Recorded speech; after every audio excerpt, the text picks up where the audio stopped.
कब्ज एक ऐसी बीमारी है। आज हम एक नया टॉपिक के बारे में बात करेंगे। कब्ज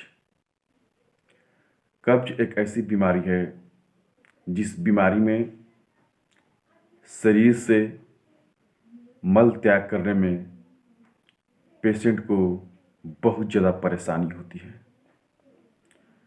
जिस परेशानी के कारण उसके शरीर में बहुत सी बीमारियां होने का भी डर रहता है। जब पेशेंट का मल त्याग आसानी से नहीं होता है तो उसे हम कब्ज बोलते हैं। कब्ज जो है यह एक जनरल बीमारी बन चुका है। एक तरह से कहिए कि बीमारी भी है और एक तरफ से कहिए कि बीमारी नहीं भी है, क्योंकि ये बीमारी हमारे शरीर की फिजिकल एक्टिविटी और हमारे आहार पर निर्भर है। यदि हमारे शरीर की फिजिकल एक्टिविटी और आहार को सही कर लिया जाए तो बीमारी अपने आप खत्म हो जाएगा। इस बीमारी में पेशेंट को मल त्याग करने में बहुत ही परेशानी होती है, जिसके चलते शरीर पर विभिन्न प्रकार के प्रभाव पड़ते हैं। शारीरिक प्रभाव भी पड़ते हैं और मानसिक प्रभाव भी पड़ते हैं। मल के त्याग नहीं होने के कारण पेट में गैस बनने लगता है। पेट में गैस बनने के कारण सर में हमेशा चक्कर आने लगता है, उल्टी होने लगता है, जी मिचलाने लगता है, पेशेंट को भूख नहीं लगता है, पेट में हमेशा दर्द रहने लगता है, पेट में हमेशा मरोड़ आने लगता है। भूख नहीं लगने के कारण पेशेंट के शरीर में कमजोरी आने लगती है और कमजोरी आने के कारण पेशेंट में हमेशा शरीर अस्वस्थ रहने लगता है। कब्ज के कारण शारीरिक प्रभाव तो पड़ता ही पड़ता है, साथ साथ मानसिक प्रभाव भी पड़ता है। पेशेंट के चेहरे पर हमेशा उदासी रहने लगता है, आलस आ जाती है, चेहरे का मुस्कान खत्म हो जाता है और मानसिक रूप से पेशेंट अवसाद में चला जाता है और उसको ब्लड प्रेशर की समस्या हो जाती है, उसे नींद की समस्या हो जाती है। यानी विभिन्न प्रकार की शरीर में प्रॉब्लम आना चालू हो जाता है। हर्निया की शिकायत हो जाती है और आप अपेंडिक्स के नाम सुने होंगे। कब्ज के कारण अपेंडिक्स का भी शिकायत होता है, क्योंकि पेट से मल का साफ नहीं होने के कारण आंत में क्या होता है कि मल भर जाता है और आंत में मल भर जाने के कारण उसे हर्निया और अपेंडिक्स दोनों होने का संभावना बढ़ जाती है। इस बीमारी से हम लोग कैसे बचें? इस बीमारी से बचने की क्या उपाय है? इस बीमारी से बचने के लिए हमको अपनी फिजिकल एक्टिविटी और डाइट में परिवर्तन करना पड़ेगा। आज की जो हमारी डाइट है, उस डाइट में बहुत ही तैलीय और मार्केट फूड है। तैलीय फूड और जो पैकेट फूड और मार्केट फूड, जितना भी हम लोग फास्ट फूड का सेवन कर रहे हैं, ये सभी कब्ज के कारण बनते जा रहा है और शरीर के लिए बहुत बड़ी समस्या बनते जा रहा है। कब्ज को यदि देखा जाए तो लगता है कि छोटी बीमारी है, लेकिन कब्ज एक छोटी बीमारी नहीं है। कब्ज एक बहुत बड़ी बीमारी है। हम लोग को लगता है कि केवल शौच की प्रॉब्लम है। यह शौच की प्रॉब्लम नहीं है, ये पूरे शरीर में बीमारी का जड़ है। क्योंकि यदि किसी भी व्यक्ति का यदि शौच फ्रेश नहीं होगा तो उसके शरीर में विभिन्न प्रकार के बीमारियों की शुरुआत हो जाएगी। क्योंकि होता क्या है कि जो शौच होता है, ये हमारे शरीर से जितने भी मल होता है उस मल को बाहर त्याग करता है।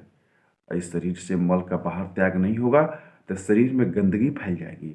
शरीर में गंदगी फैल जाने के कारण आपके मुंह पे में छाले पड़ जाएंगे, मुंह से बदबू आने लगेगा, चेहरे पर छाई आने लगेगी, चेहरे पर मुहासे हो जाएंगे, दाग निकलने लगेंगे, बाल झड़ने की समस्या बढ़ जाएगी। यानी ये बीमारी बहुत से बीमारियों का जड़ है, कब्ज। कब्ज इसलिए हम लोग को जो अपनी फिजिकल एक्टिविटी है और डाइटिंग है, इस दोनों पर यदि इस बीमारी से बचना है तो इन दो चीज़ों पर हम लोग को विशेष ध्यान देना पड़ेगा। जब तक से हम लोग ये दो चीज़ों पर विशेष ध्यान नहीं देंगे तब तक से इस बीमारी से हम छुटकारा नहीं पा सकते हैं। कब्ज एक ऐसी बीमारी है जिसका कोई इलाज नहीं है। यदि इसको देखा जाए मेडिसिन स्तर में तो इसको कभी भी इलाज नहीं किया जा सकता है, क्योंकि ये शरीर की डाइट और फिजिकल एक्टिविटी पर डिपेंड है। यदि कब्ज को सही करना है, कब्ज से मुक्ति पाना है तो इन दो चीज़ों पर विशेष ध्यान देना पड़ेगा, आपका डाइट और फिजिकल एक्टिविटी। इसको हम कैसे दूर करेंगे कब्ज को? कब्ज को दूर करने के लिए सबसे पहले आपको ज़रूरी है कि अपने जितने भी फास्ट फूड है, जितने भी पैकेट फूड है, जितने भी बाहर की खाना है, उसको छोड़ना पड़ेगा। फर्स्ट आपको तैलीय आहार कम करना पड़ेगा। तैलीय आहार कहिए कि छोड़ ही देना सबसे बेहतर तरीका होगा। दूसरा, जब भी आप खाना खाते हैं तो उस खाना में आपको हमेशा रेशेदार चीज़ मतलब कि सब्जियां, सलाद, इसकी मात्रा बढ़ाना पड़ेगा। जब भी खाना खाइए इसमें आपको मूली हो गया, आपको प्याज हो गया, ककड़ी हो गया, यानी जिसमें रेशा बहुत, टमाटर हो गया जिसमें रेशा की मात्रा ज़्यादा हो। और आप एक टाइप से देख सकते हैं कि जो भी हरी सब्जियां आती है सभी सब्जियों में रेशा पाया जाता है। जैसे भिंडी है, भिंडी में भी बहुत ज़्यादा मात्रा में रेशा पाया जाता है। कोई भी ऐसी सब्जी नहीं है जिसमें रेशा नहीं पाया जाता है। तो वैसे यदि ज़्यादा से ज़्यादा आप अपने आहार में सब्जियों का प्रयोग करते हैं तो उससे क्या होगा, आपको कब्ज में बहुत राहत मिलेगा। कैसे राहत मिलेगा? जो रेशा जो होता है उसमें पानी अब्जर्व करने की क्षमता होती है और वो पचने में भी आसानी होता है। और जब शरीर में रेशा जाता है तो पानी को बहुत बढ़िया से ऑब्जर्व कर लेता है, और बहुत बढ़िया से पानी को ऑब्जर्व करने के कारण जो शरीर में आपका मल होता है वो मुलायम और ढीला हो जाता है, जिसके चलते वो आसानी से शरीर से बाहर निकल जाता है। यदि आप बहुत ज़्यादा तैलीय चीज़ खाते हैं, बहुत ज़्यादा मीट मांस खाते हैं तो मीट मांस जितने भी एक चीज़ होता है एक गरिष्ठ भोजन होता है, इसके पचाने में भी शरीर को बहुत ज़्यादा मेहनत करना पड़ता है और ये अच्छे से पच भी नहीं पाता है और शरीर की जो आंत है उसमें चिकनाहट ला देते हैं, जिसके चलते ये सब भोजन जो है आपको कब्ज होने की शिकायत को और बढ़ा देता है। इसलिए जब भी आप आहार लीजिए तो उसमें रेशादार चीज़ लीजिए, ज़्यादा सब्जी की मात्रा लीजिए, ज़्यादा तैलीय चीज़, ज़्यादा चिकनाहट चीज़ और ज़्यादा मीट मांस से दूरी बना के रखिए। दूसरी चीज़, आप फिजिकल एक्टिविटी प्रतिदिन व्यायाम कीजिए। प्रतिदिन सुबह जगने के बाद शौच जाने से पहले आप हल्का गुनगुना पानी करके एक गिलास, जितना आपसे हो सकता है मिनिमम एक गिलास आप गुनगुना पानी पी लीजिए। गुनगुना पानी पीने के बाद आप टहलने के लिए निकल जाइए, शारीरिक एक्टिविटी कीजिए, व्यायाम कीजिए। जिससे होता क्या है, शारीरिक एक्टिविटी और व्यायाम करते हैं तो आपके जो शरीर में क्या होता है, मूवमेंट आती है। शरीर की जितने भी मांसपेशियां हैं उसमें मूवमेंट आती हैं, जिसके चलते होगा क्या कि आपका जो मूवमेंट के कारण आपका जो शौच की प्रक्रिया है उसमें भी आसानी हो जाएगी और आपका कब्ज का शिकायत भी दूर हो जाएगा। और जब सुबह सुबह पानी पीते हैं तो ये बहुत ही फायदेमंद है, कब्ज में ये बहुत ज़्यादा ही फायदेमंद है। सुबह सुबह पानी पीना, सुबह सुबह टहलना, ये बहुत ज़्यादा फायदेमंद है। कभी भी अपने आहार में यदि किसी को कब्ज की शिकायत है तो आप चाय और कॉफ़ी न पिए तो अच्छा रहेगा, क्योंकि चाय और कॉफ़ी पीने से क्या करता है, शरीर में निर्जलीकरण कर देता है, मतलब शरीर में पानी की कमी कर देता है और जिसको कब्ज की शिकायत है उसको हमेशा ही पानी ज़्यादा मात्रा में पीना चाहिए। ज़्यादा मात्रा में पानी पीने से होता क्या है कि शरीर में पानी हमेशा बना रहेगा और आपका जो लैट्रिन है, जो शौच है, उसको हमेशा मुलायम रखेगा। ऐसे लोगों को हमेशा पानी की ज़्यादा मात्रा में सेवन करना चाहिए। दूसरी चीज़, जैसे बहुत से लोग होते हैं आपको दर्द निवारक गोली बहुत ज़्यादा खाते हैं। आपको दर्द निवारक गोली ज़्यादा खाने से भी आपको कब्ज की शिकायत हो सकता है। इसलिए आपको दर्द निवारक गोली बहुत ज़्यादा मात्रा में नहीं खाना चाहिए। दूसरा, मार्केट में बहुत से प्रकार के चूर्ण आते हैं। कितने लोग होते हैं कुछ चूर्ण के आदी हो जाते हैं कब्ज को दूर करने के लिए, लेकिन एक गलत प्रैक्टिस है। यदि आप बहुत ज़्यादा मात्रा में चूर्ण का सेवन करेंगे तो होगा क्या, एक दिन आपका पूरा के पूरा शरीर क्या होगा, बैठ जाएगा, सिस्टम ठप हो जाएगी। इसलिए बहुत ज़्यादा मात्रा में चूर्ण का सेवन प्रतिदिन नहीं करना चाहिए।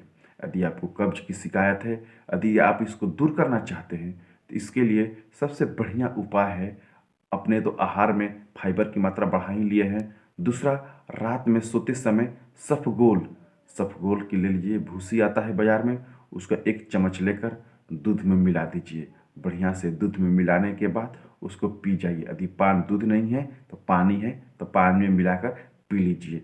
उससे होगा क्या कि आपका शौच धीरे धीरे धीरे धीरे फ्रेश होने लगेगा।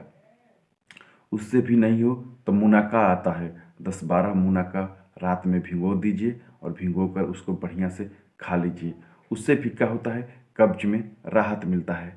अंजीर आता है, अंजीर को भी आप सेवन करते हैं रात में भिगो कर, तो उससे भी क्या होता है, आपके कब्ज में बहुत ज़्यादा सहायता मिलता है। कब्ज से छुटकारा पाने के लिए इन सब तरीकों को अपनाना पड़ेगा। दूसरी चीज़, अपनी जो लैट्रिन का जो टाइमिंग है, शौच करने की जो आपकी टाइमिंग है, ये फिक्स होनी चाहिए। आप ऐसा नहीं कभी 10 बजे करें, कभी 11 बजे करें, कभी 12 बजे करें, कभी कभी करबे न करें। इससे क्या होगा कि आपको और ये समस्या बढ़ेगा।